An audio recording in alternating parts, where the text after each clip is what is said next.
All right, this is video number 4 for section 510 optimization. And here is example 4. Hopefully you read it. But basically, you have these two posts and you're putting a wire down to the ground between these two posts. And you want to use the least amount of wire possible. So I have down here that you want to minimize the wire. And then they give you some dimensions here. They say this whole width is 30 because they're 30 feet apart. So if you call this distance on this triangle x, this one would be 30 minus x. So you want to think, oh, x squared plus y squared equals c squared, x squared plus y squared equals c squared. We want to use Pythagorean. So what we're finding is we want this wire to be as short as possible. So if we create a new function called w equals y plus z, so I'm just using all of the variables that they have here, then what I want to do is minimize w. So what I'm finding is this is my function, and I want to minimize that function w. What I'm given is these two triangles. So this small triangle right here, I know this length is 12, so x squared plus 12 squared equals y squared. And then this triangle, x, which is 30 minus x squared plus 28 squared equals z squared. And remember, you're using your given to rewrite this equation in terms of one variable. And in this case, we want to rewrite it in terms of x. Okay, so I took these two equations right here, put an arrow here, and I solved this one for y, so it would be equal to all x's. So this would be in terms of x. And then I solved this equation for z, which would give me all x's. So in my w equals y plus z over here, I'm going to replace y with square root of x squared plus 144. And I'm going to replace z with this kind of messy thing. So rewrite w in terms of x. So instead of y plus x, it's going to be the square root of x squared plus 144 plus y is, or z, is square root of 30 minus x squared plus 28 squared. Later on, I multiply that out. Okay, now I need to find the derivative of this, which it looks bad. It actually ends up to be not too bad. So this is chain. Derivative of the inside is just 2x. Derivative of a square root is 1 over 2 times the square root of x, or in this case, times the square root of x squared plus 144. And then plus derivative of the inside is a chain, so it's going to be 2 times, hold on. Sorry about that, had an alarm go off. Derivative of the outside will be bring down the 2, leave the inside unchanged, so it'll be 2 times 30 minus x. Derivative of the inside is just negative 1, and derivative of this will be 0. All over 2 times all of this. X squared plus 28 squared. Okay, now these 2's I can divide out and get 1. Those 2's I can divide out to get 1. And if I multiply this by negative 1, instead of 30 minus x, I end up with x minus 30.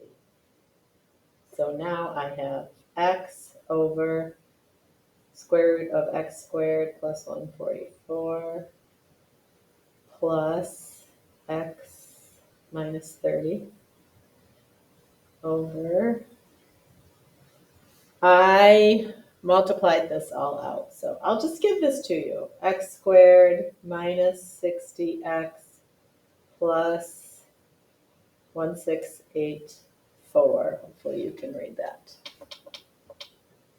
Zoom that in a little bit for you. Okay, that is my derivative.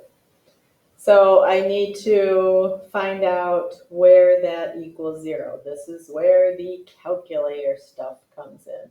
So you want to graph this. I put it in decimals. It's a little bit of a pain probably to type in your calculator. If you put that in your calculator and you find out where it equals 0, W prime equals 0 at x equals 9. Now, I need to verify if that is a minimum. So when I look at my derivative, I do not want to take the second derivative, so I do not want to do the second derivative test. I could do first derivative, which might not be too bad.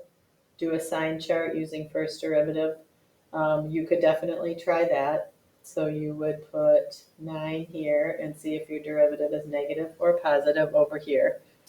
I actually didn't do that. I actually just said, well, I'm just going to plug this into the original function, and I'm going to plug my endpoints into the original function. So to figure out your endpoints, if you look at this is my x values. You can think, I could have x equals 0, which means that the entire wire would be from this tall post. And then x could be as big as 30, which means that the entire wire would be from here. So those probably wouldn't end up to be your minimum. But that is the range of the values that x can be. X can be 0 or x can be 30. So you can think of those as your endpoints. So I'm going to say check x equals 9 and endpoints, which are x equals 0 and x equals 30. And then I'm just checking to see which one gives me the smaller y value. So if you put w into your original function, so that is this one here, what you get is 53.0366. If you put 9 into your original function, you get 50, so that's less. And if you put 30 into your original function, you get 60.311. So that is your minimum. Trying to think if there might be another way to do this. Yeah, just the sign chart and the first derivative test. I would not want to do second derivative test. Okay, so what was the original question?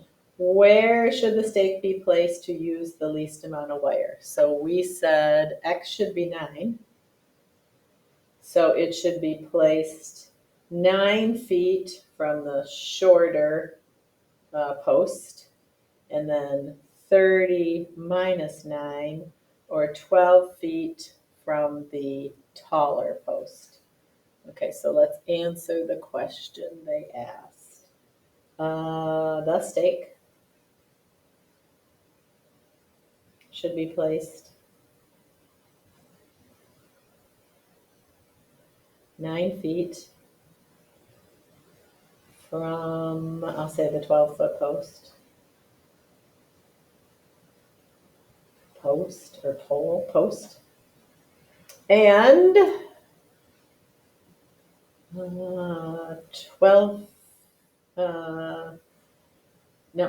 30 minus 9 is not 12. I was thinking of the 12-foot post. And 21 feet from the 28-foot post to minimize wire.